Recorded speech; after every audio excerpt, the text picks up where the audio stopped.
Jesus Cristo é o Senhor no céu,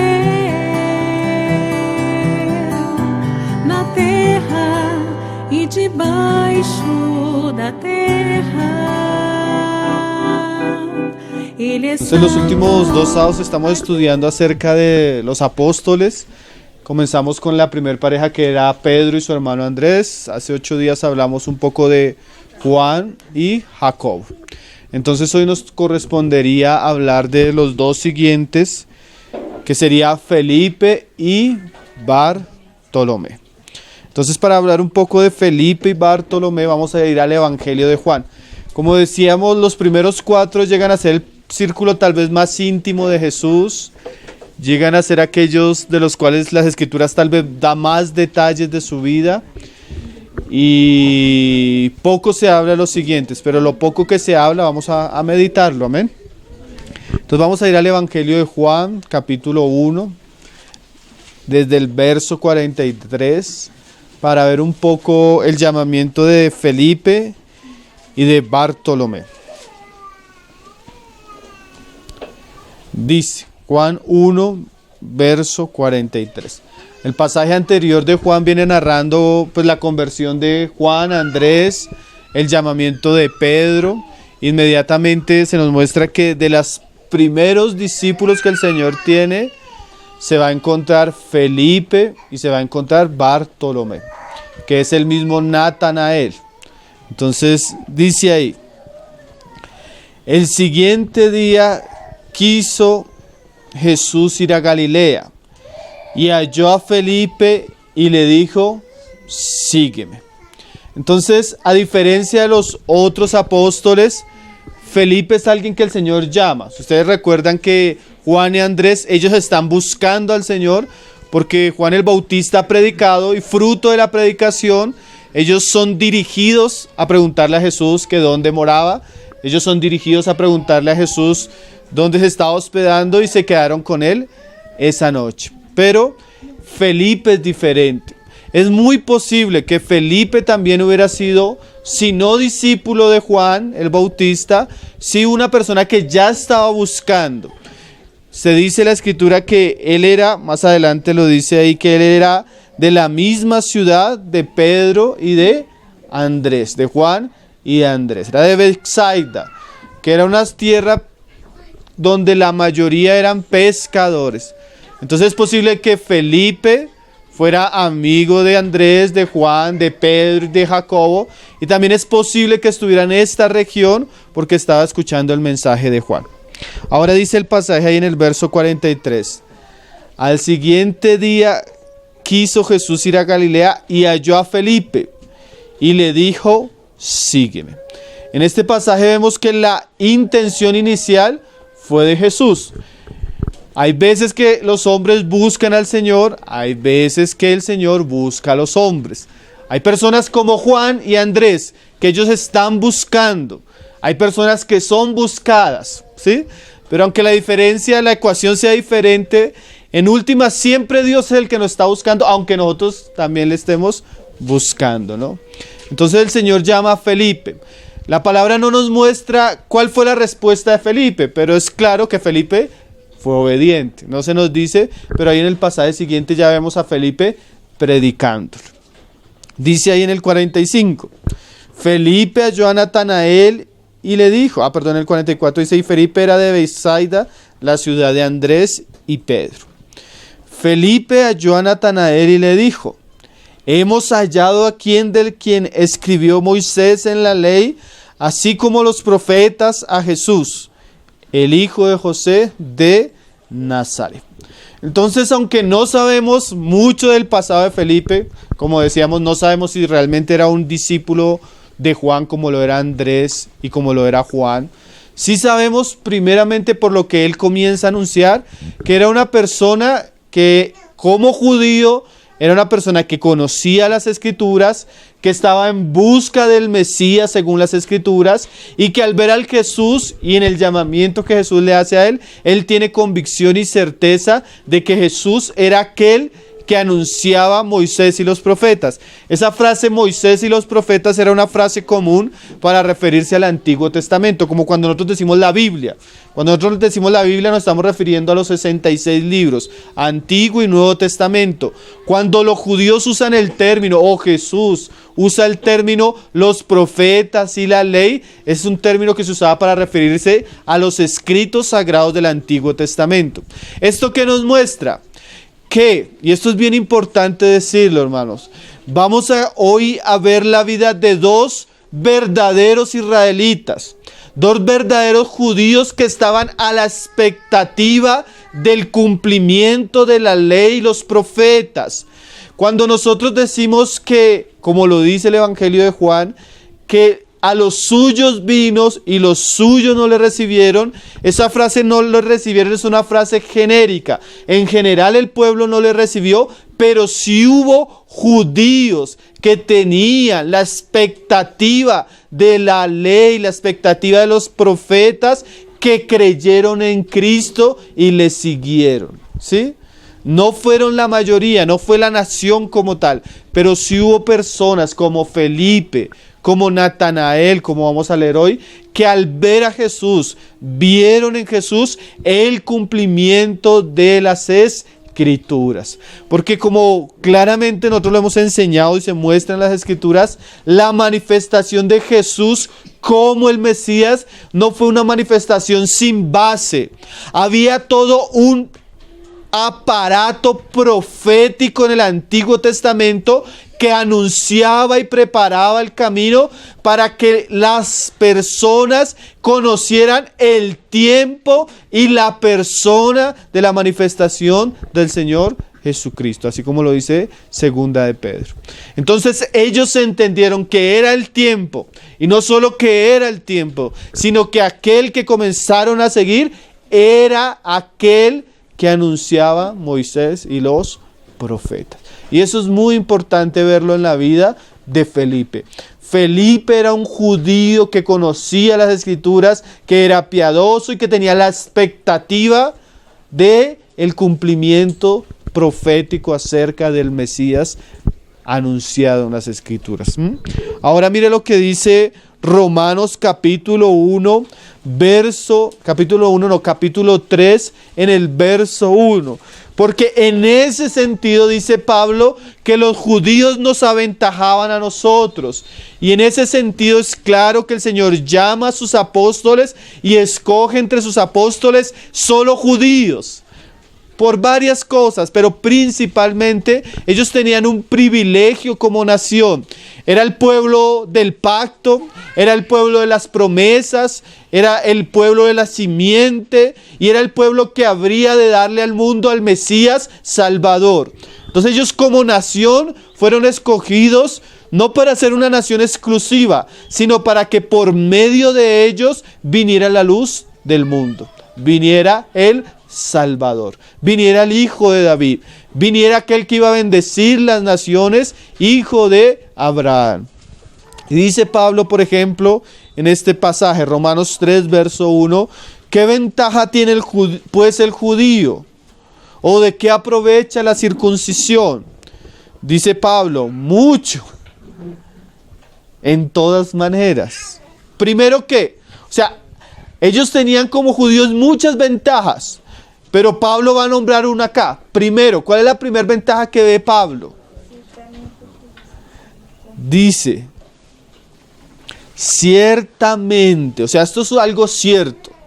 Por eso, digamos, uno de los argumentos que se usa para decir que el canon que nosotros consideramos inspirado por Dios del Antiguo Testamento fue el canon que reconocieron los judíos.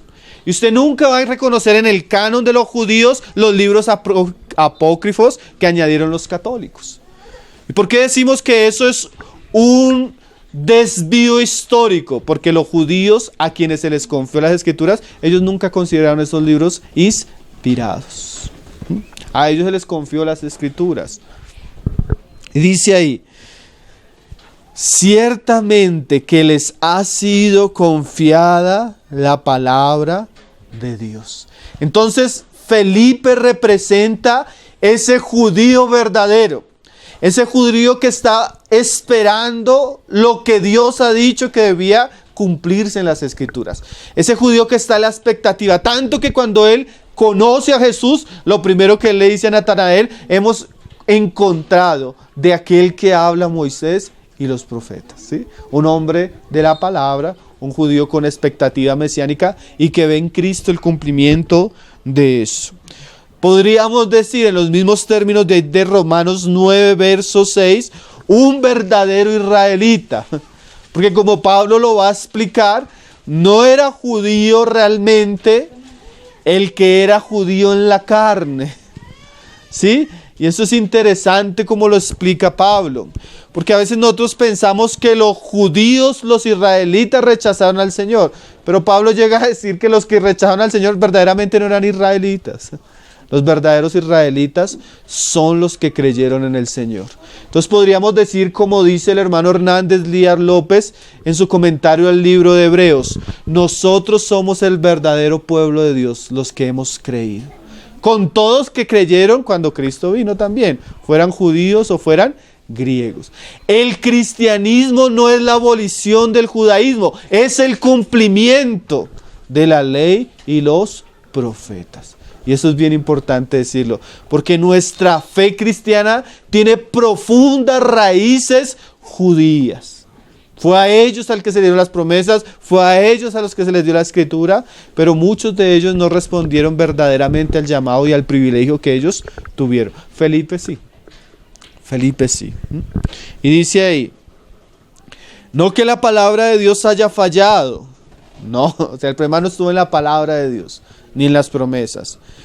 Porque no todos los que descienden de Israel son israelitas. Miren lo que dice Pablo. Ni por ser descendientes de Abraham son todos hijos. Es más, si usted se acuerda, el Señor le decía a los judíos las siguientes palabras: ustedes que se enorgullecen y que dicen que son hijos de Abraham, Dios puede levantar de estas piedras hijos de Abraham. Vosotros sois hijos del diablo. Porque el verdadero israelita, hijo de Abraham, como lo explica Pablo y lo argumenta aquí en Romanos y en Gálatas, son aquellos que son hijos de fe. Porque Abraham se caracterizó ¿por qué? Porque era un hombre de fe. Y la promesa no era en su primer hijo, que representa la carne, que es Ismael, sino aquel hijo que nace bajo la promesa, que es Isaac. Entonces habían, como si lo podemos decir, como unos judíos que representan a Ismael, ¿sí? Personas que no estaban bajo la promesa, pero personas que habían otros judíos o israelitas, si se pueden decir, que estaban en Isaac, o sea, en la promesa, en el pacto. Y entre esos estaba ¿quién? Felipe. Dice: no son todos, ni por ser descendiente de Abraham son todos hijos, sino en Isaac te será llamada descendencia. Esto es, no los que son hijos según la carne son los hijos de Dios, sino que los que son hijos según la promesa son contados como descendientes. Entonces Pablo argumenta que los verdaderos descendientes, que los verdaderos israelitas son aquellos que creían en la promesa. Entonces no es descabellado, aunque no estamos hablando de una teología de pacto, no es descabellado decir que nosotros somos los verdaderos hijos de Abraham, con todos los que creyeron, incluyendo a Felipe, a Juan, a Andrés. Amén. Ahora vamos a ver algunas experiencias que narra Juan. Es curioso que a Felipe solo se le nombra, fuera de las listas que se encuentran en los otros evangelios, solo es nombrado en los evangelios de Juan, porque posiblemente era un contemporáneo, era de la misma ciudad y era cercano. Y Juan narra un poco de algunos hechos más íntimos de la vida del Señor. Y entre esos narra 3 ejemplos o situaciones que vivió Felipe. Entonces vamos a ver un poco esas situaciones. Juan capítulo 6, verso 5, nos habla de una primera experiencia. Evangelio de Juan, capítulo 6, verso 5.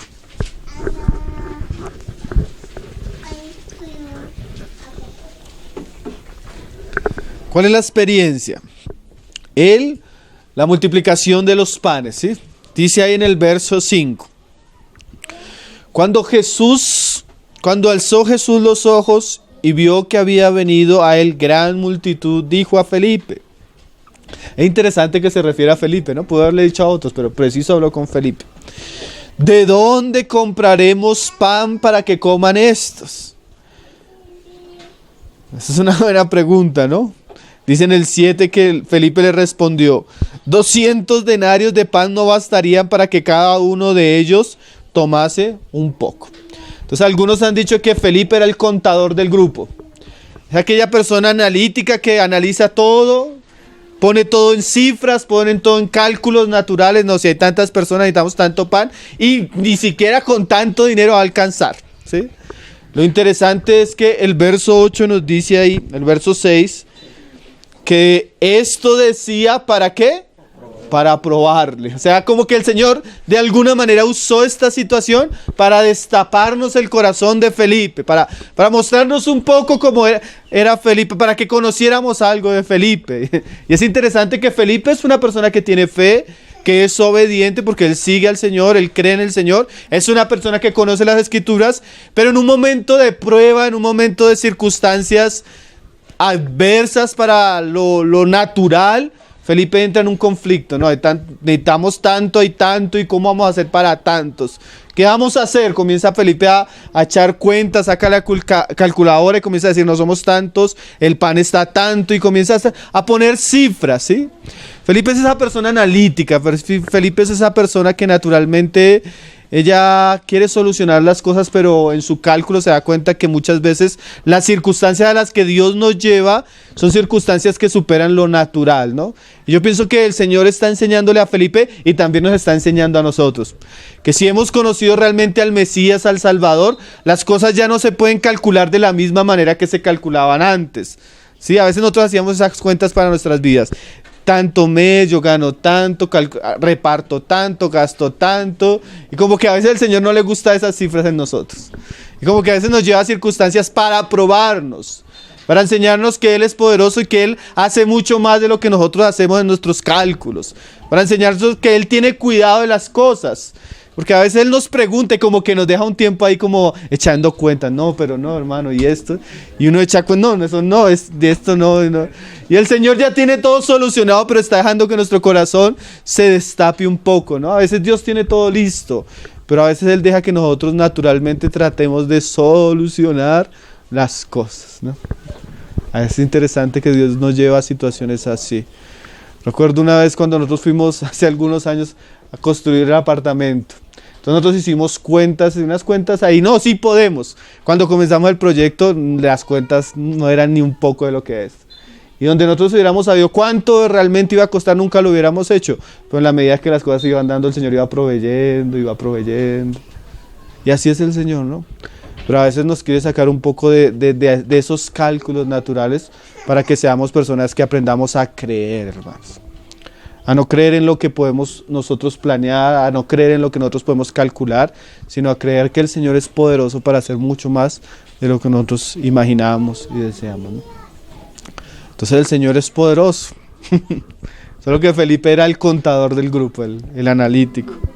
¿Sí? Felipe era la persona esa persona que siempre es racional, que dice, no, hermano, sí, a veces pero siempre hay que tener siempre hay que tener en cuenta que es que estamos sirviéndole al Señor y con el Señor es diferente, ¿no, hermanos? Entonces dice, pero esto decía para probarle porque Él sabía lo que había de hacer. Y eso también es bien interesante, hermanos. El Señor siempre sabe qué va a hacer. Nosotros debemos orar teniendo certeza que el Señor sabe qué debe hacer. Nosotros oramos y clamamos, pero siempre debe estar la convicción que Él es el Señor. Él no está esperando que nosotros le aconsejemos o le digamos cómo debe hacer las cosas en nuestras oraciones, ¿no? Él sabe, Él conoce todas las circunstancias, Él sabe por dónde nos lleva. A veces deja tiempos de espera solamente para probar nuestros corazones, para mostrar lo que hay en nosotros y para mostrar que también las cosas que surgen y dan en el blanco es porque Él lo hizo y porque Él lo tenía preparado, ¿no? Dice en el verso 7, Felipe le respondió, 200 denarios de pan no bastarían para que cada uno de ellos tomase un poco. Uno de los discípulos, Andrés, hermano de Simón Pedro, le dijo, aquí está un muchacho que tiene 5 panes de cebada y 2 pececillos, ¿mas qué es esto para tantos? Entonces Jesús dijo: haced recostar a la gente. Y había mucha hierba en aquel lugar, y se recostaron como en número 5,000 varones. Imagínense 5,000 varones para 5 panes y 2 pececillos. Pero tomó Jesús aquellos panes, y habiendo dado gracias, los repartió entre los discípulos, y los discípulos entre los que estaban recostados, asimismo de los peces, cuanto querían. O sea, aquí eso fue a gusto. Usted come más, usted comió más. Usted come menos, comió menos. Ahora imagínense, hermano. Bueno, hay varias cosas que uno ve en este pasaje. ¿Cuál debió haber sido la sorpresa de Felipe? Cuando Felipe comienza a recibir pan y comienza a repartir, a recibir y a repartir, a recibir, a repartir. Y no se acababa, a recibir y a... el Señor le estaba enseñando una gran lección a Felipe, ¿no? Entonces el Señor a veces nos quiere llevar, ¿sí? Ya somos creyentes, creemos en las Escrituras, creemos que Jesús es el Mesías, le estamos siguiendo, le estamos obedeciendo, pero también el Señor quiere llevarnos a ejercitar la fe, a que aprendamos a creer en Él, aprendamos a confiar en Él y a ver que Él tiene todo bajo su control. Y por otro lado también el ejemplo del muchacho es interesante. El muchacho se hubiera podido quedar con los 2 panes, 5 panes y los 2 pececillos, con eso él hubiera comido. Pero también nos muestra que cuando nosotros entregamos las cosas al Señor y están en sus manos, las puede bendecir y multiplicar. Que el Señor puede bendecir nuestros pocos panes y nuestros pocos peces, para mostrarnos su gloria, su grandeza. Y dice al final, ¿qué dice en el 13? Recogieron pues y llenaron 12 cestas de pedazos, que de los 5 panes de cebada sobraban a los que habían comido. Aquellos hombres entonces, viendo la señal que Jesús había hecho, dijeron: este verdaderamente es el profeta que había de venir al mundo. Entonces esto nos muestra que eso fue una gran señal, no solo para los discípulos, aún para los que venían a comer, pero también para los discípulos, ¿no? Ellos vieron la abundancia, la provisión, el cuidado y el poder sobrenatural de nuestro Señor Jesucristo. Esta es la primera ocasión donde se nos habla de Felipe. Entonces Felipe es pasado y es comenzado a ser probado, pero también el Señor lo lleva por una escuela donde él va comenzando a entender lo que es la fe, lo que es confiar en Dios, lo que es ver la fidelidad de Cristo y el poder de Cristo. Ahora, Juan 12, verso 20. Entonces, en esta primera ocasión podemos decir que Felipe era un hombre, bueno, en un plano un poco más natural, que está siendo trasladado a caminar por la fe en el Señor, en el poder del Señor, en la fidelidad del Señor. Y a veces nosotros necesitamos a caminar en ese plano. El hermano Watchman Neal decía algo. Hay un libro muy bueno de él que se llama El obrero normal. Y él dice en el comienzo del libro lo siguiente: ningún hombre o mujer puede involucrarse en un servicio cristiano si no tiene fe. Él dice, es el primer requisito para que una persona le pueda servir a Dios. La persona no tiene fe de que Dios puede usar, bendecir, proveer y cuidar del asunto, mejor no debería involucrarse en ningún servicio. Y es interesante lo que dice el hermano Nino. Nosotros lo primero que deberíamos aprender a comenzar a conocer en el Señor es la fe. El justo debe aprender a vivir por la fe. Él no es un hombre que vive de cálculos, de cuentas, de números, sino es un hombre que vive por la fidelidad, el poder y la grandeza de aquel que sigue. Eso nos debe enseñar, ¿no? Dios puede hacer cosas, hermano, que nosotros no nos imaginamos, cuando Él, su voluntad. Amén. Dice ahí, ahora en el capítulo 12, verso 12. Siguiente situación que solo nos narra el Evangelio de Juan acerca de Felipe. Había ciertos griegos entre los que habían subido a adorar en la fiesta. Estos pues se acercaron a Felipe. Felipe tenía un nombre que, aunque Felipe era judío, tenía un nombre griego. Ese nombre Felipe era un nombre griego. Posiblemente por eso, porque de pronto tenía algún contacto con estos, lo acudieron a él. Que era de Betsaida de Galilea, y le rogaron diciendo: Señor, quisiéramos ver a Jesús. Felipe fue y se lo dijo a Andrés. Entonces Andrés y Felipe se lo dijeron a Jesús. Ahora en este pasaje que podemos resaltar es que si usted mira a cada uno de los apóstoles, se le da bien diferente. Si le hubieran preguntado a Pedro, ¿qué hubiera respondido Pedro?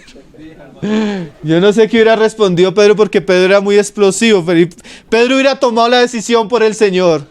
Pedro hubiera dicho tal hora les arreglo la cita. Yo no sé qué hubiera dicho Pedro. Pedro le ha dicho, el Señor no tiene tiempo. Bueno, Pedro era bien diferente. Pedro era líder, ¿no? Y más adelante iba a tener un liderazgo en la iglesia.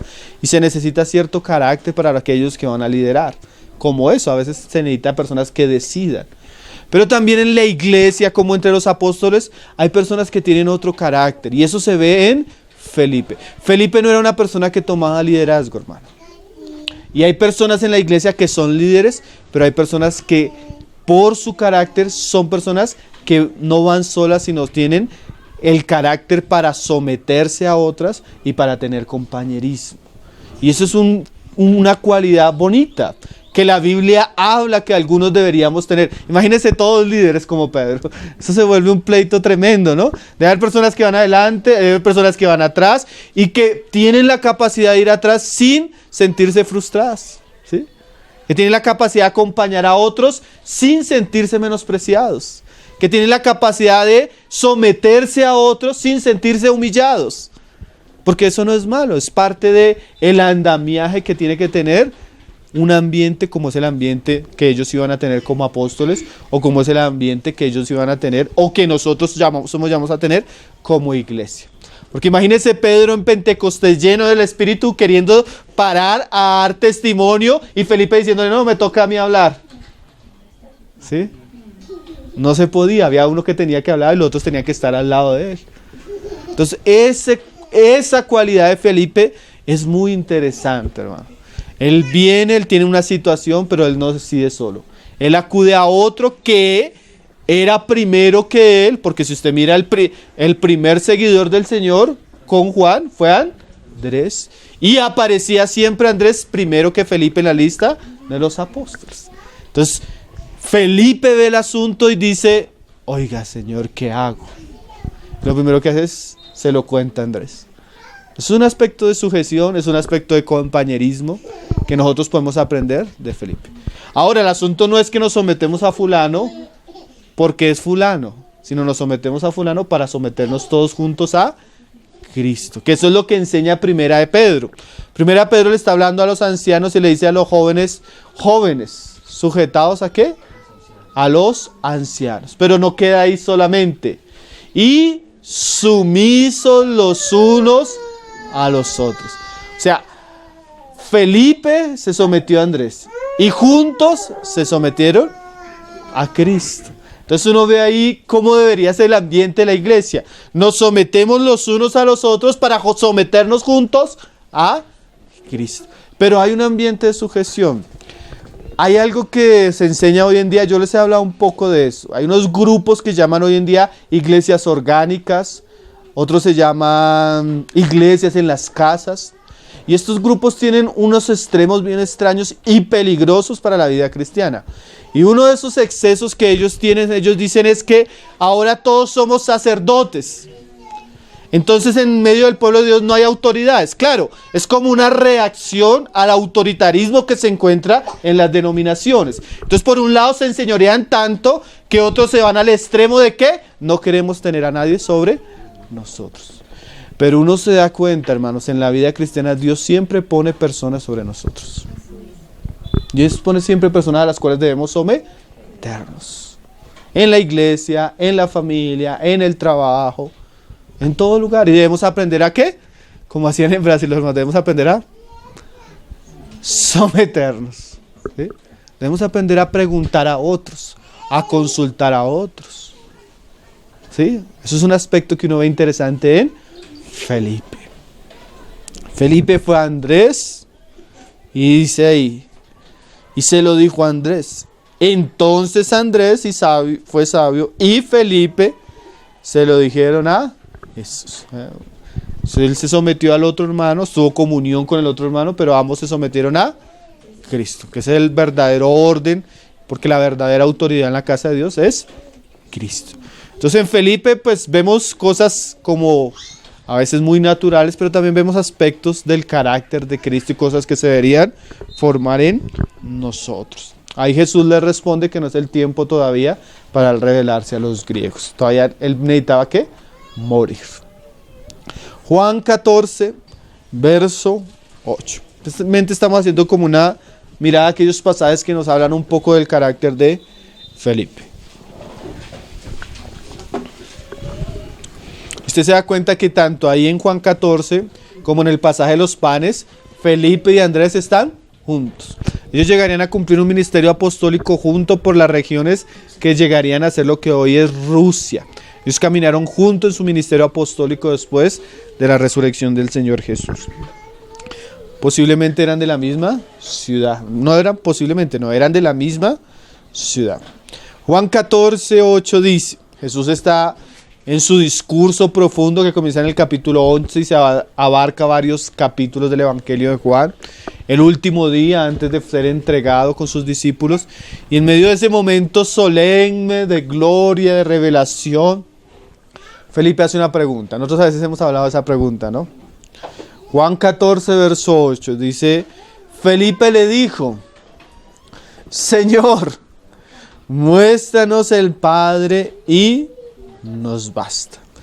Jesús le dijo, tanto tiempo hace que estoy con vosotros. Claro, ellos fueron los primeros que comenzaron a andar con el Señor. ¿Y no me has conocido, Felipe?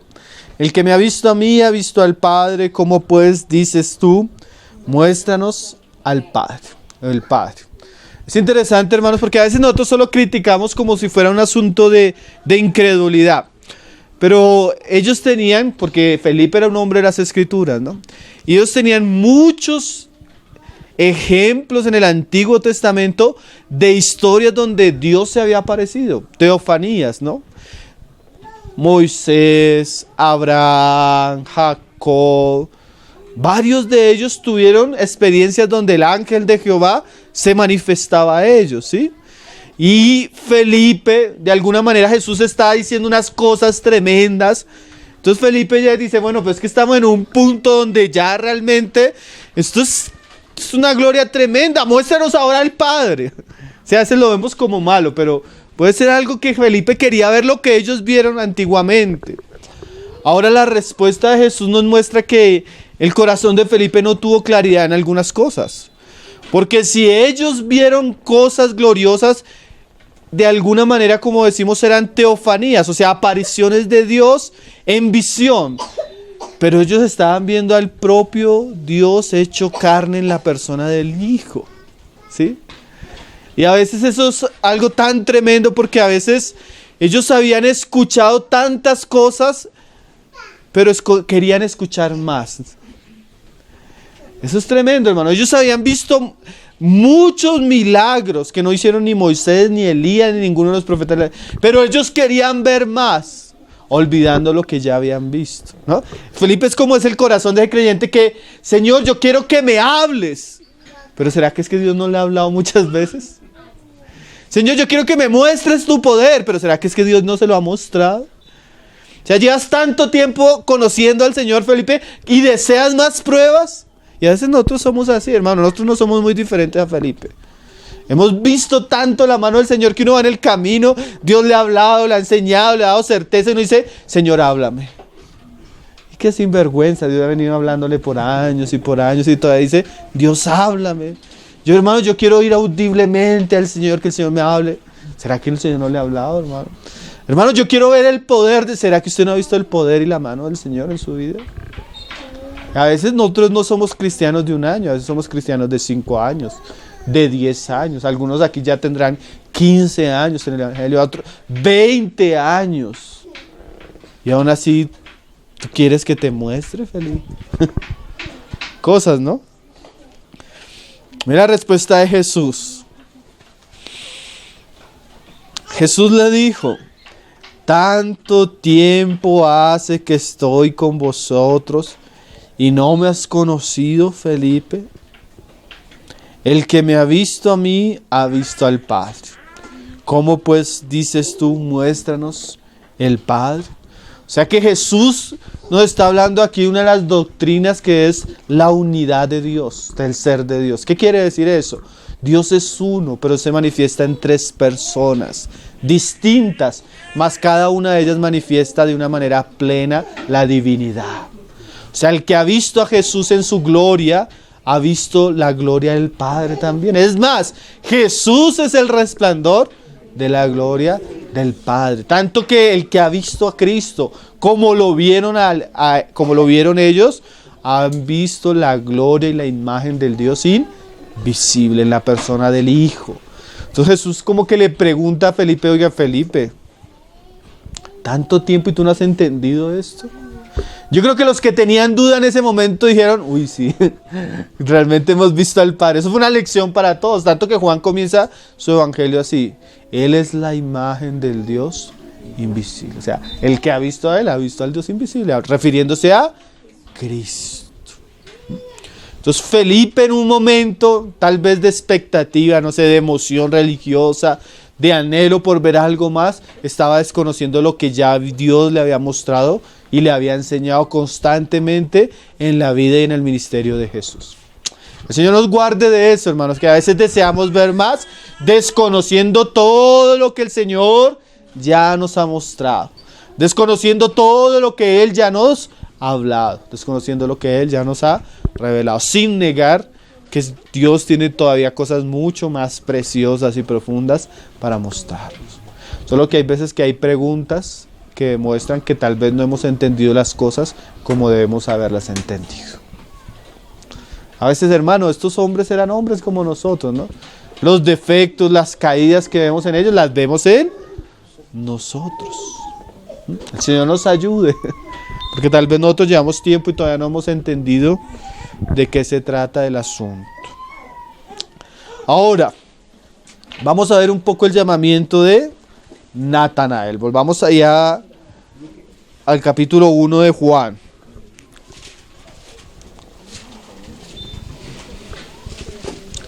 Natanael, que es el mismo Bartolomé.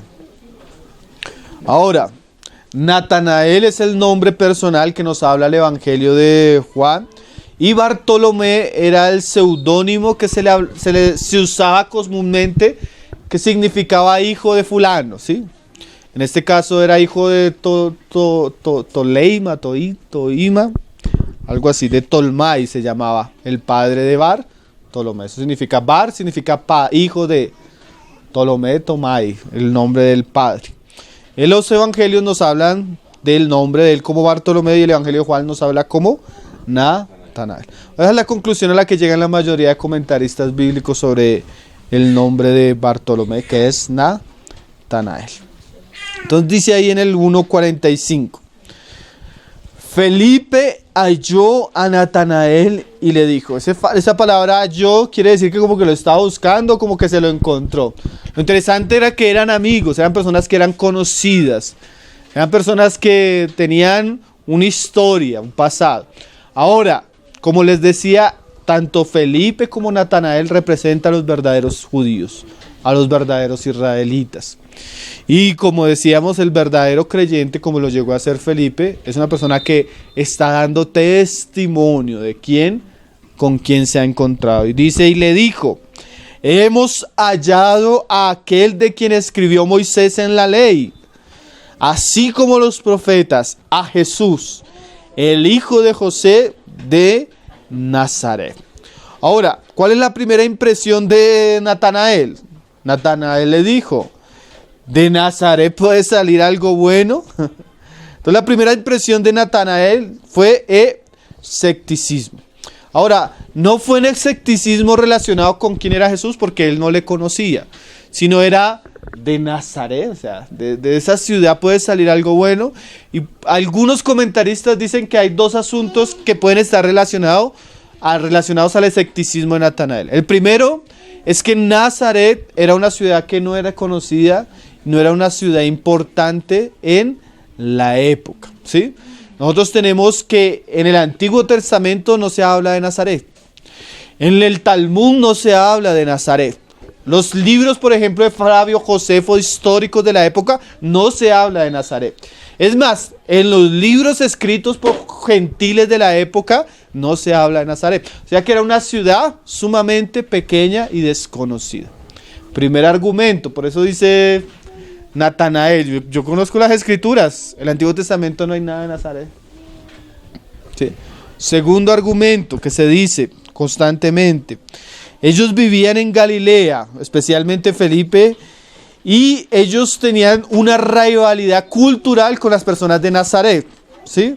Entonces parece ser que entre galileos y nazarenos no había mucha empatía. Entonces parece ser que era algo también cultural. No sabemos exactamente. Lo único que sabemos es que Natanael no le creyó mucho cuando le dijo que era de Nazaret. Un primer aspecto de incredulidad. Ahora, lo interesante es cómo responde Felipe. Y eso es bien importante, hermano. Porque eso nos enseña también a nosotros cómo responder cuando estamos predicando el evangelio y hay un escepticismo en la persona a la que le estamos hablando. Había una incredulidad en la persona. Dice ahí el pasaje. Natanael, hijo de Nazaret, ¿puede salir algo bueno? Le dijo Felipe, ven y ve. Es interesante que Felipe no discute, hermano. ¿Sí? Alguien decía, creo que era William Barclay, decía, pocas personas se han convertido por medio de una discusión. Y generalmente la discusión genera problemas en vez que edificación. Entonces lo primero que hace Felipe no es discutir. ¿No me crees? Venga y mira.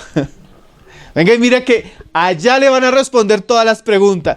Cuando usted se encuentre con el que yo le estoy hablando, usted ya no va a necesitar que yo le explique, no va a necesitar que discutamos.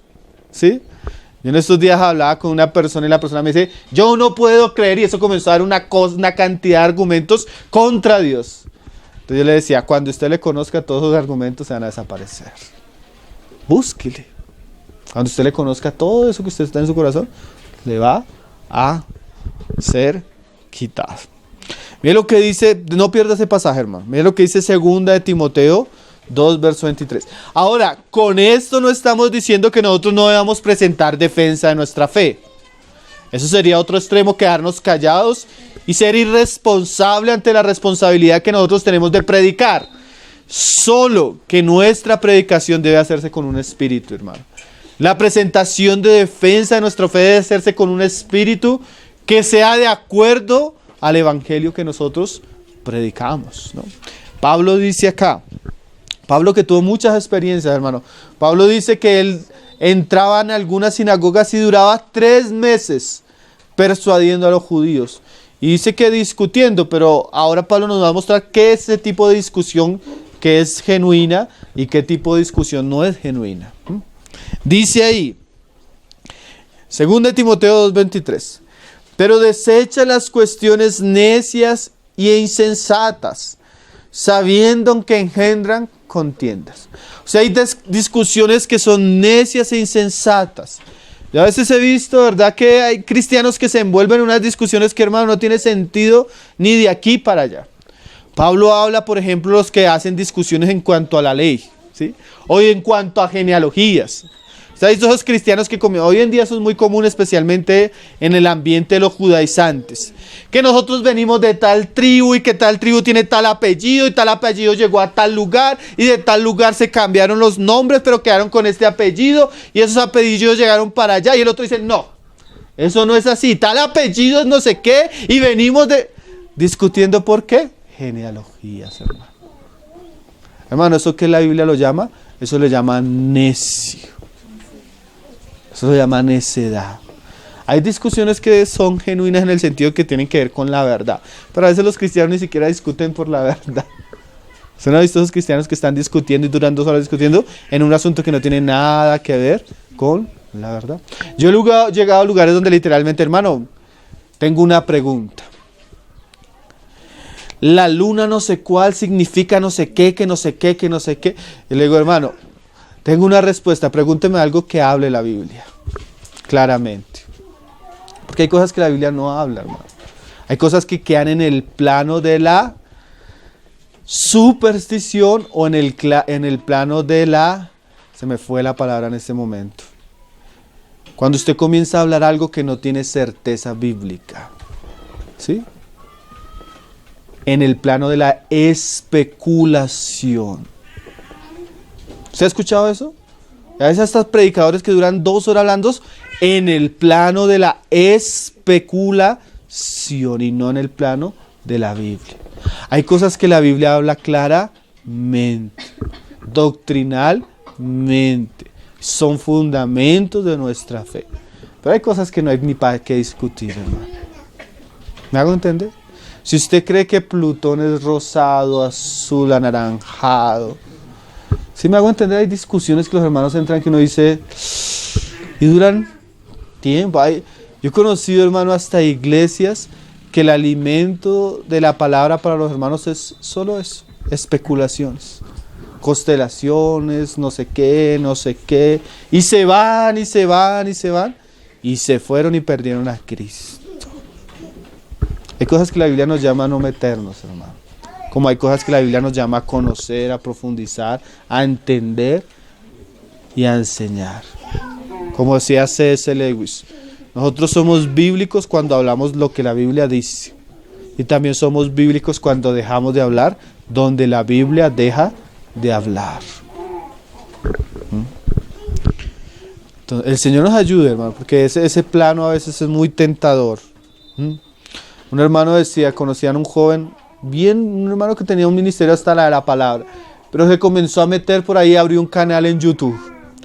Entonces todos los videos de él son misterio y habla así, el misterio de la constelación y comienza a hablar de temas, hermano. Perdió a Cristo.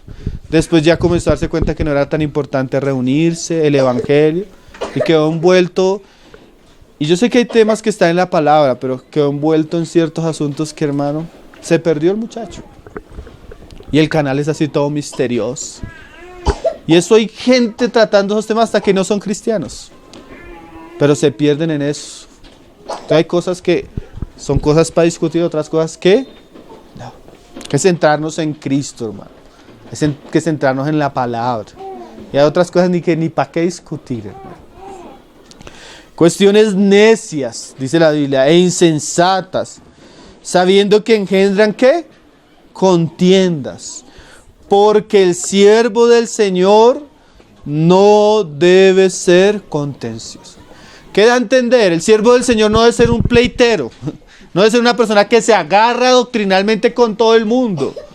Aunque él tiene la verdad, defiende la verdad, no usa la verdad para contender. No usa la verdad porque a veces la persona tiene un debate con el otro y le dicen a uno, uy, hermano, le dio duro. La verdad no es para darle duro a las personas, hermano. La verdad es para llevar a las personas a Cristo. ¿Sí me hago entender, hermano? No es para que usted salga orgulloso de que ganó. No, la verdad es para que las personas conozcan a Cristo. Y debe hacerse en un espíritu correcto, no con un espíritu de contienda, ¿no? Porque a veces si usted va, digamos, a evangelizar un lugar y en vez de predicar y enseñar la palabra en un espíritu de amor comienza a contender, usted está cerrando las puertas. A veces hay que ser prudentes, hermano. Hay que decirle a la persona, venga, mire, ¿para qué yo voy a contender con usted? Ven. ¿Sí? Como alguien le decía, y es que eso pasa muchas veces. Que la Biblia es no sé qué. ¿Conoce la Biblia? Vaya, léala. Cuando la lea hablamos. ¿Para qué yo me pongo a contender con usted que usted algo que ni siquiera ha leído? Léala. Una vez una hermana le dijo así a su hermano. Su hermano era un intelectual. Tenía una casa, una sala llena de libros así. De todo, filosofía, historia. Un hombre intelectual. Y la hermana le dijo, usted que se las da de tanto que lee, ¿por qué no ha leído la Biblia? Y sí la critica. Y eso lo dejó pensando. Y después ahí en silencio cogió su Biblia, una Biblia que tenía en la biblioteca y comenzó a leerla. Y se convirtió leyendo la Biblia. La hermana no tuvo que pelear con él. ¿Sí? A veces nosotros discutimos cosas cuando la persona es escéptica porque no conoce. Pero hay que llevar a las personas a conocer a Cristo y con cierto espíritu, dice ahí, sino amable para con todos, hasta con los herejes, hermano. Hasta con los herejes hay que ser amable. Hay que ser respetuoso. ¿Sí? Hay que ser manso. El siervo de Dios no debe ser contencioso. Apto para enseñar y sufrido, que con mansedumbre corrija. O sea, no es que no hay que corregir, Pero cuando se corrige debe hacerse con un espíritu, ¿qué? Correcto, de mansedumbre. A los que se oponen, por si quizás Dios le conceda que se arrepientan para conocer la verdad y escapen del lazo del diablo en que están cautivos a voluntad de él. Entonces Felipe no contendió, le dijo, ¿qué? Ven y ve. Ahora, eso también es importante, hermano. Nosotros no solo debemos llevar a las personas a que crean en lo que nosotros creemos. ¿En qué sentido? Nosotros debemos llevar a las personas a que ellas tengan una búsqueda personal de Cristo. Que no sea una fe prestada. ¿Me hago entender? Sino que ellos tengan una experiencia con Cristo. Búsquele, órele, lea la Biblia, escuche. Porque a veces nosotros le decimos, tiene que creer. No, ¿por qué tiene que creer? ¿Porque usted lo dice? ¿Porque usted cree? ¿Me está entendiendo? Busque, dígale, vaya a Jesús, busque a Jesús, acuda a Jesús. Y verá que no va a quedar otro camino que creerle. ¿Sí? Como le decía yo también en estos días a una persona, usted tiene tantos argumentos porque realmente sentó a Dios y lo juzgó en 5 minutos. Dios es esto, Dios es esto, Dios es esto, y por eso yo pienso que Dios es esto.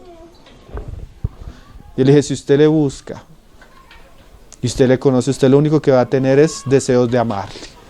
Usted lo juzga porque no le conoce, búsquele. ¿Sí? Porque hay personas que están llenas de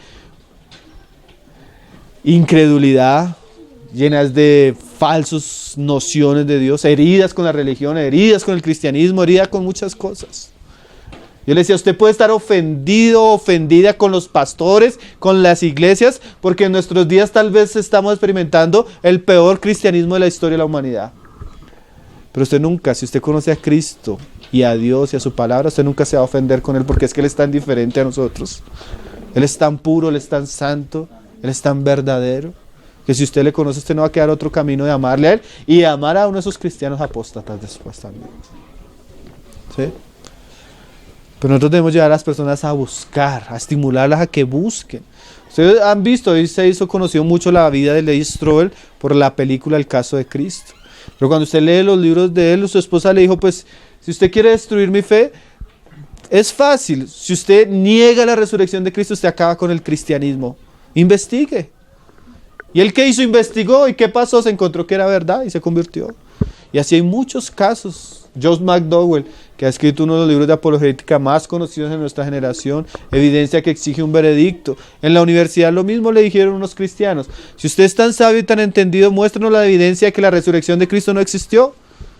Y viajó por Europa, Estados Unidos, por universidades, buscando la evidencia de que no existió. Y se convirtió también. Hay varios, hermanos, de verdad, científicos, arqueólogos, que entran en una lucha contra el cristianismo buscando evidencias para negar el cristianismo y se convierten. Entonces el cristianismo tiene suficiente, y Jesús, hermano, tiene suficiente poder, autoridad y gracia para convencer a cualquiera. Necesitamos decirle a las personas, ve. Ahora, mucha gente no conoce a Dios es porque en su corazón realmente tiene una apatía, son perezosos, son negligentes, por eso no le conocen. Porque el que le busca, como hemos estado hablando, el buscador genuino le va a encontrar, como vamos a ver en el caso de Natanael. Entonces, hermano, a veces es mejor no discutir y decirle, mira, vaya. ¿Sí? Es que esa iglesia es una secta, ¿cómo así sin nombres? Vaya a una reunión, escuche la palabra, a ver qué dice usted después, ¿no? A veces las personas no necesitan, las cosas mismas se caen por su peso. Dice ahí en el 47. Entonces dice, ven y ve. Parece que entonces vino, ¿sí? Natanael como que dijo de Nazareno, pero él era un buscador también, como lo vamos a ver ahora. Dice que cuando Jesús vio a Natanael que se le acercaba, dijo de él, y esto es muy interesante, ¿no? He aquí un verdadero israelita en quien no hay engaño. Esto puede suceder. A veces hay hermanos que dicen, ¿fue un saludo o Jesús estaba hablando frente a otros? No sabemos. Pero lo interesante fue que él venía y Jesús llega y dice, he aquí un verdadero israelita en quien no hay engaño. Qué palabras tan interesantes, hermano. Porque como decíamos de Felipe, habían verdaderos israelitas, hermano. Cuando decíamos que el judaísmo está apostatado en esta generación, es verdad. El fariseísmo estaba corrupto, la religión estaba pervertida, pero habían judíos verdaderos. Judíos que en el conocimiento que ellos tenían, en el conocimiento de la palabra, en la revelación que Dios había dado hasta ese momento, eran genuinos. ¿Sí? Y la palabra israelita es interesante porque fue el nombre que el Señor le puso a Jacob, que era un engañador. ¿Se acuerdan? Que Jacob significa engañador. El Señor le puso ¿qué?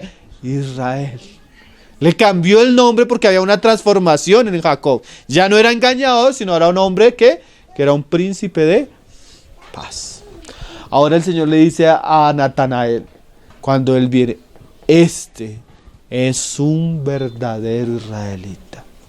¿Qué está diciendo Jesús frente a todos? Este es un hombre íntegro. Este es un hombre genuino. Este es un hombre ¿qué? Verdadero. Muy interesantes esas palabras. ¿Sí? De alguna manera Jesús estaba afirmando que lo que conocía Natanael de Dios, lo vivía. Era un hombre íntegro. Era un hombre sin nada oculto. Era un hombre como dice el Salmo 32. Nosotros cantamos esa canción. Bienaventurado el varón en quien Jehová no haya engaño. O sea, cuando el Señor miraba a Natanael, veía una persona sin engaño, sin cosas ocultas. Qué tremendo, ¿no? A veces hay personas que ni así son siendo cristianas, hermano. Si nosotros hace un tiempo nos preguntaban, y fulano de tal nos hizo tal y tal, y uno tenía que decir, hermano, verdaderamente él es cristiano, pero no confíe en él. No haga negocios con él, no lo lleve a trabajar a ningún lado, tenga cuidado de él. Un cristiano, pero no era un verdadero israelita, así como dice el dicho. Cristianos que son solo de nombre, pero por dentro están llenos de engaños, llenos de mentiras, llenos de falsedades, llenos de pecados. ¿Sí? Hay cristianos que son así, hermano, que uno no sabe si realmente son cristianos o no son cristianos. Pero cuando el Señor mira a Natanael, dice, recto. Íntegro. ¿Usted no ha visto esa persona del mundo que sin ser cristiano es una persona religiosa, que su conciencia tiene unos valores elevados, que anda rectamente, que es cumplido en sus negocios, que es cumplido en su trabajo, que es un buen esposo, que es un buen padre, que en lo que conoce de religión él lo vive? Eso era Natanael, hermano, un verdadero israelita. Y es interesante que Dios ya le había puesto el ojo. Felipe lo estaba llamando, pero Dios lo estaba ¿qué? Buscando, y ya lo había visto, como le va a decir más adelante. Ahora, hermanos, siempre que hay personas así, que son genuinas delante de Dios, no solo moralmente respetables, sino que realmente tienen deseo de conocer a Dios, y en lo que conocen de Dios son íntegras, generalmente el evangelio les va a llegar. Mire el caso de Hechos, libro de Hechos capítulo 10, porque eso no solo pasa con los verdaderos israelitas, sino que también Pablo dice en Romanos 2 que hay gentiles que viven con una conciencia como si fueran verdaderos creyentes. Dice ahí Hechos 10 verso 1, hablando de Cornelio, ¿sí? Dice, había en Cesarea un hombre llamado Cornelio, centurión de la compañía llamada La Italiana, un romano, general, piadoso y temeroso de Dios con toda su casa. Uy, hermano, esas son palabras que yo a veces he dado predicaciones sobre estos temas, que a veces uno de verdad genera un impacto en los cristianos, porque a veces ni siquiera esto lo tienen los cristianos mismos. Usted encontrar hoy en día un cristiano que sea piadoso con toda su casa, a veces no lo encuentra, hermano. De verdad que a veces es cristiano, él es piadoso, pero a veces su casa no es tan piadosa. Pero mire, imagínese un gentil, no era un judío, un gentil, soldado, romano, pero que la Biblia dice que era piadoso con toda su casa. O sea, quiere decir que cuando este soldado romano iba a celebrar culto a Dios, no iba solo, él llevaba a su casa. Tenía temor él y los suyos, ¿sí? Era algo que había afectado su ambiente familiar. Qué cosa tremenda, ¿no? Hay personas que a veces son así, usted los ve, y la persona es de temor de Dios, pero eso lo ha enseñado en toda su casa, a sus hijos los ha educado así y los ha corregido. Y cuando se convierte él, se convierte en todos los suyos. Pero porque ha habido un trabajo, ¿no? Una piedad, una integridad en la persona. Y dice ahí, y temeroso de Dios con toda su casa, y mire esto, y que hacía muchas limosnas al pueblo, ¿no? Esas cosas que ni a veces nosotros como cristianos hacemos, ¿sí? Un cristiano que no era un cristiano, era un gentil que ofrendaba, daba limosnas, ayudaba a los pobres, a los necesitados. Y dice ahí, no solo eso, y oraba a Dios siempre. Hay cosas que no lo tienen los cristianos y los tenía este centurión.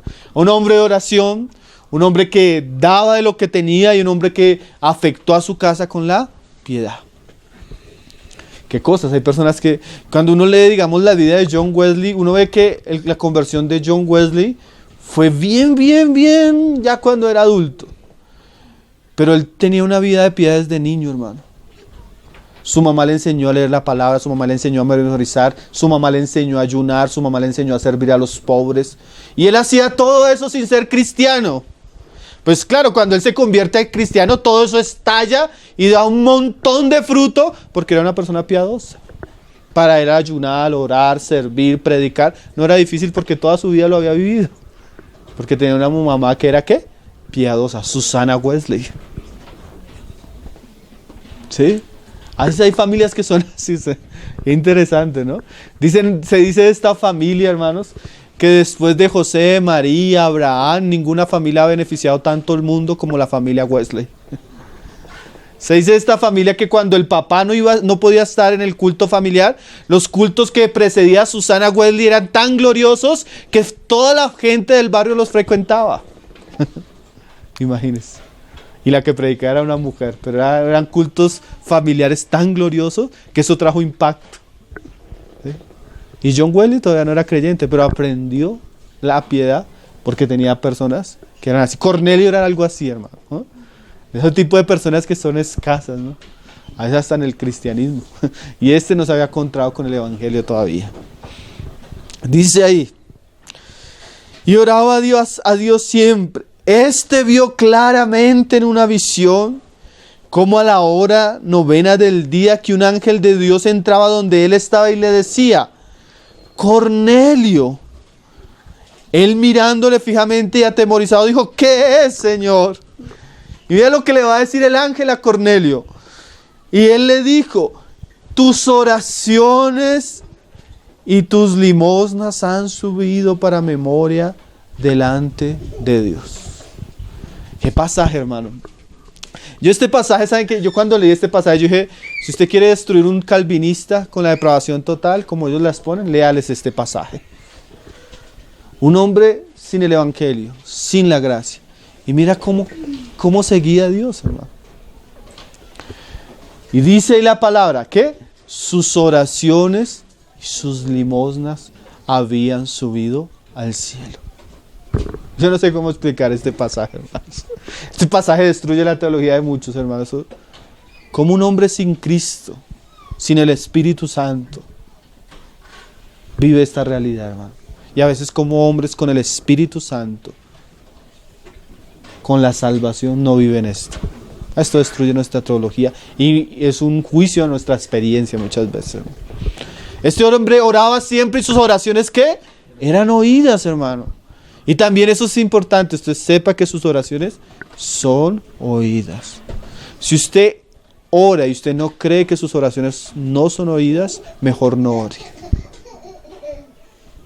Porque dice que sin fe es imposible agradar a Dios. Ore con fe. Y no solo ore, cuando dé sus limosnas, délas con fe, porque Dios mira esas cosas. Ahora nosotros sabemos que el evangelio no gira en torno al dinero, pero cuando usted ama a Dios y usted da para Dios, Dios tiene en cuenta eso.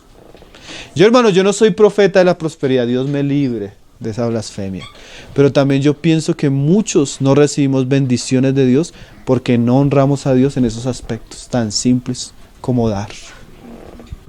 De verdad, hermano, póngase a pensar, usted ofrenda frecuentemente, ¿Usted es fiel en esa área? No se lo estamos imponiendo. Aquí nunca ni siquiera recogemos una ofrenda pública. Porque es que estas cosas no las necesita ver los demás, sino las necesita ver es Dios. ¿Sí? Cornelio vivía esto, hermano. Tremendo, ¿no? Eso es como lo que el Señor le dice a Natanael. Este es un verdadero, ¿qué? Israelita. Cornelio también era un verdadero israelita, hermano. En lo que él conocía era un hombre recto, justo, temeroso. Y dice, tremendo que un ángel le diga a uno, sus oraciones han sido oídas, sus limosnas han sido vistas. Imagínese que le diga a uno un ángel eso, ¿no? Pero más tremendo que se lo diga Jesús a uno. Cuando veo a fulano, imagine que Jesús se parará que diga, cuando veo a fulano veo un verdadero cristiano. Tremendo, ¿no? Que Jesús diga eso de nosotros, hermano.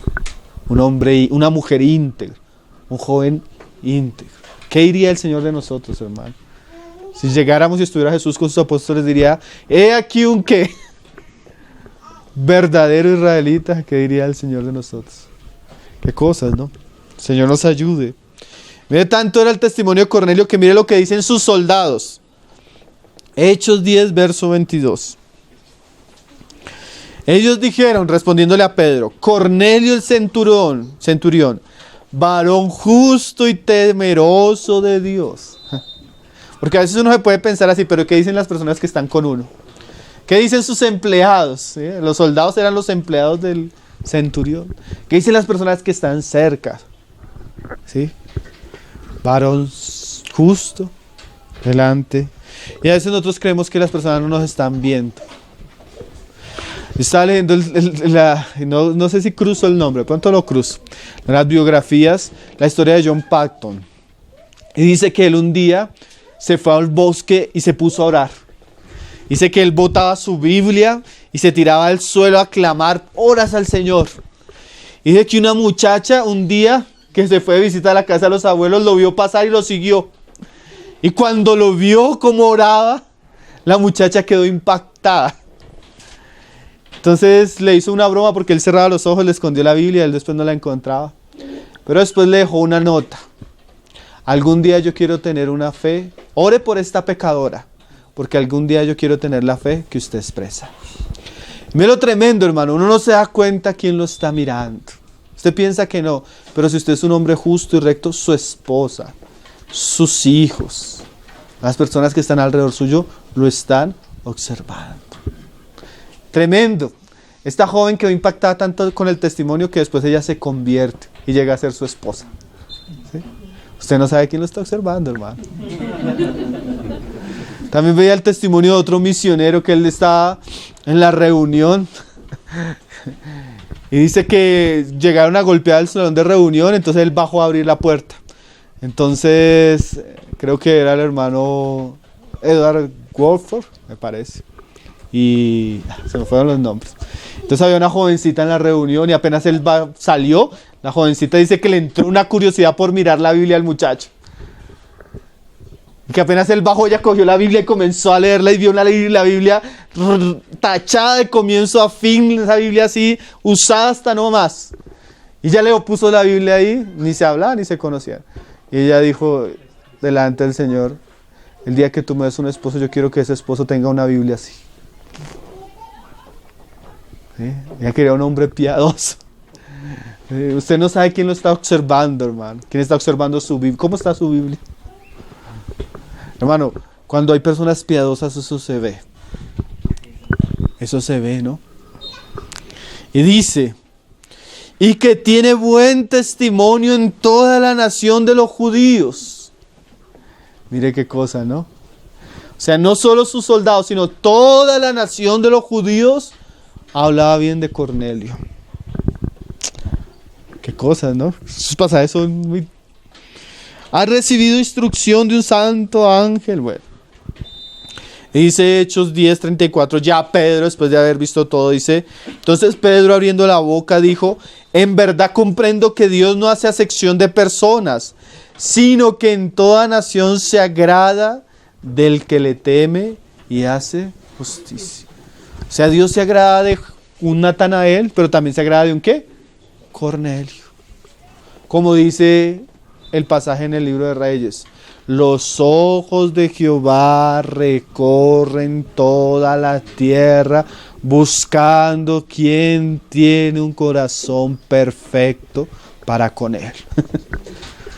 O sea, el Señor está siempre buscando esto, hermanos. Personas que tengan ¿qué? Corazón recto. Volvamos al pasaje de Natanael.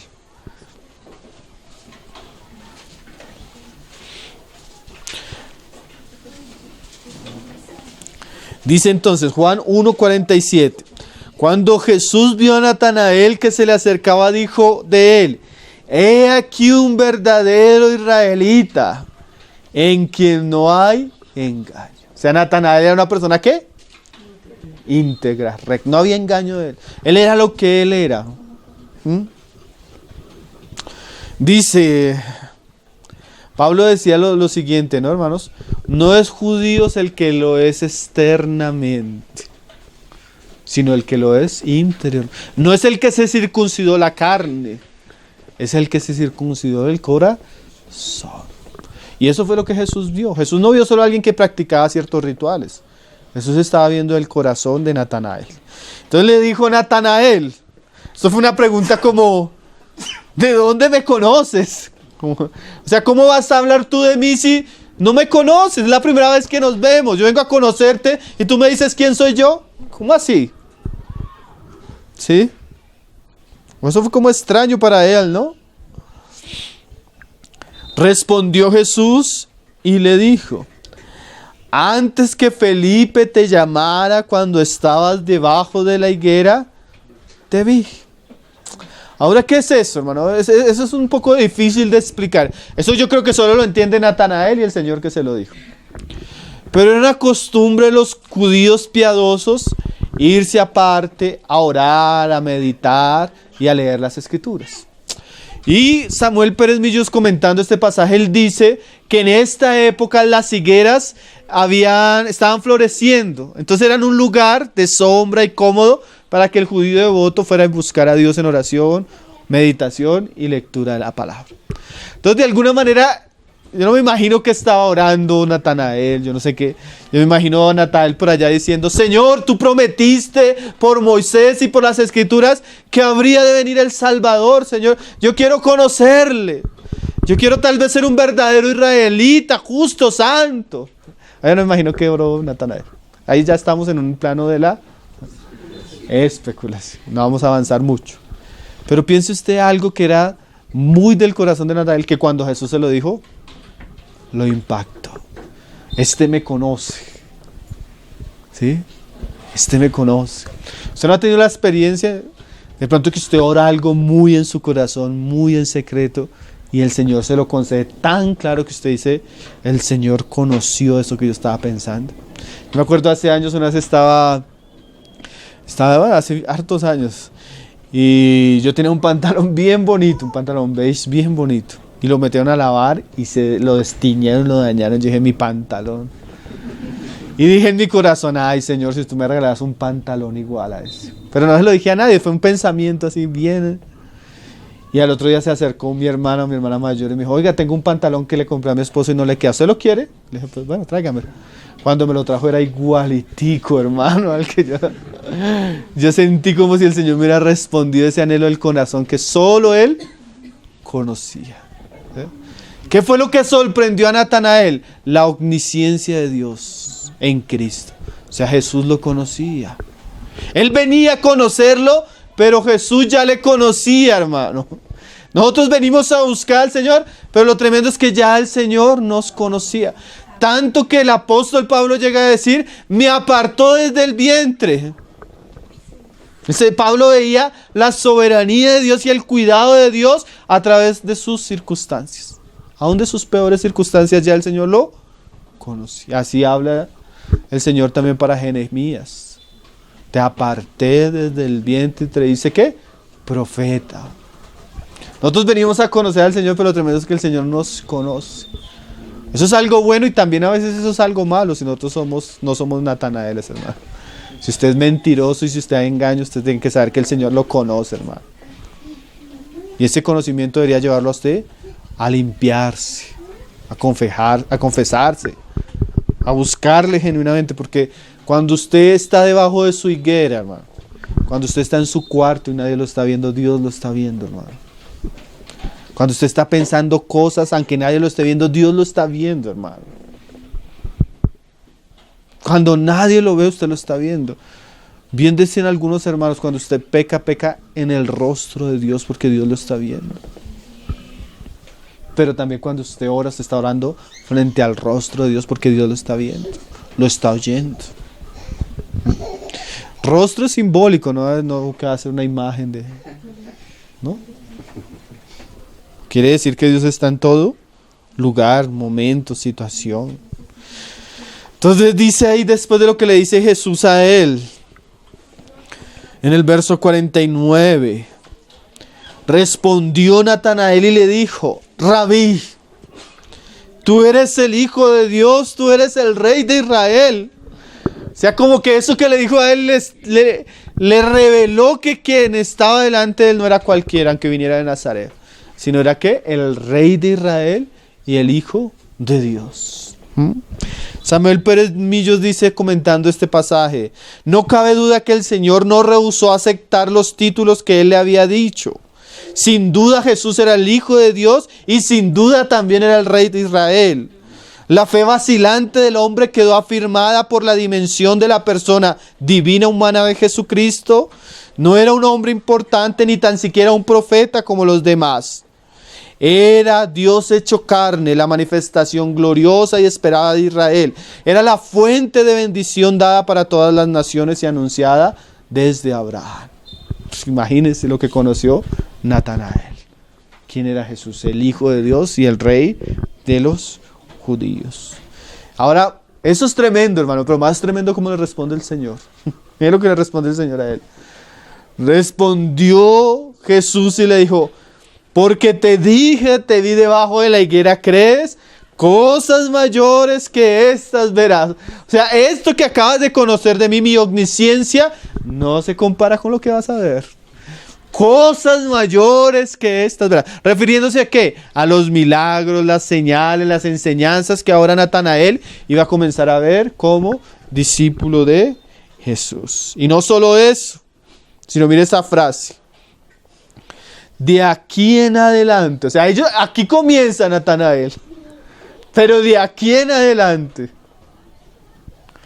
verás el cielo abierto y a los ángeles de Dios que suben y descienden sobre el Hijo del Hombre.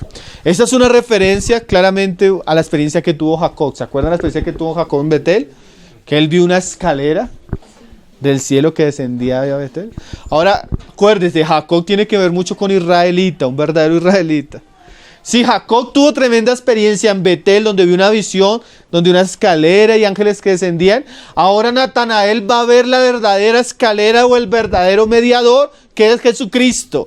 Y la gloria de los cielos abiertos y Dios manifestándose de una manera plena y completa a través del ministerio de Jesús. ¿Qué le esperaba a Natanael de ahora en adelante, hermano? Qué cosa preciosa, ¿no? Entonces, no se nos dice más cosas de Natanael. Natanael, que es Bartolomé, fue de estos discípulos que comenzó, que seguramente vio todas las cosas, que fue fiel. Sus ministerios fueron ministerios que dieron mucho fruto, murieron mártires. Si usted quiere conocer la historia de los dos, el hermano Gino la narra en el libro de Apocalipsis, en la parte de las piedras preciosas al final, muy interesante. Yo sabía que por el tiempo no íbamos a alcanzar a llegar hasta allá. Pero ¿qué podemos decir de estos dos hombres? Aunque no se usan muchos detalles, fueron testigos. Fueron israelitas fieles, fueron llamados con un propósito y cumplieron el apostolado que el Señor les encomendó. Pocas palabras, pero muy ricas y de mucha enseñanza para nosotros. Que podamos aprender de Natanael y de Felipe aquellas lecciones que el Señor habló a nuestro corazón. Entonces vamos a orar, hermanos, vamos a darle gracias al Señor. Y bueno, ahí vamos avanzando un poco en los apóstoles. Entonces ya vamos en la mitad del colegio apostólico y comienzan los dos hermanos, Pedro y Andrés, después Jacobo y Juan, y ahora Felipe y Bartolomé, que es el mismo Natanael. de Judá.